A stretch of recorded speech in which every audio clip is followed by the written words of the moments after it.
Fandango would like to take you down movie memory lane. We're gonna ask you about some of your first times. Really? I didn't know we were this saucy.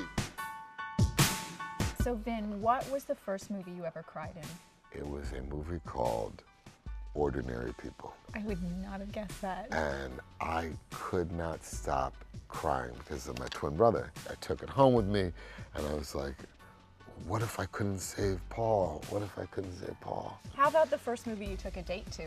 Purple Rain. I feel like I want to say, did you go crazy? But never mind. It wasn't great. I fell in love with like Apollonia on screen. And it just was, it was a disaster. The first time you got behind the wheel of a car? I was 18. They had these auctions on the West Side Highway and I got a 79 Monte Carlo, but they wouldn't let you start the car. You could open up the hood, but you weren't allowed to start it. And I saved up all my money and I got it for $175. And then I'm driving up the West Side Highway and I'm looking in the rearview mirror and all I see is blue smoke everywhere. And so there was no other value to the car. So we just started racing backwards. It was crazy. That's amazing. Yeah, blue smoke. The first time you knew the Fast franchise was different than anything you had done before? Rob Cohen and I were sitting at the Four Seasons and he was describing to me how he was going to take the camera through my eyes, through my body and into the engine of the car. And that's when I knew it was going to be a hit.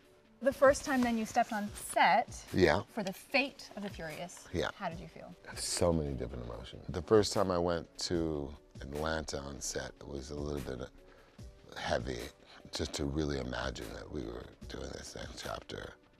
One of the best things about ever making this movie was always being able to spend so much time with Pablo.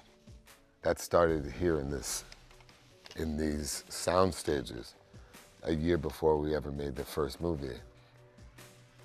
We were doing the first read-through and Paul Walker would read one of his lines and then he would go like this and then look over to me, Vin, what do you think of this line? And then the writer would say, well, what's wrong with it? And the director would say, what's wrong with it? Vin, what do you think of this line? And that's kind of how this little brotherhood started. Scott Stuber at the time, who was the president of the studio, followed me out and said, I'm gonna need you to be the big brother on this set because it's obvious that they all look up to you kind of vibe. Yeah.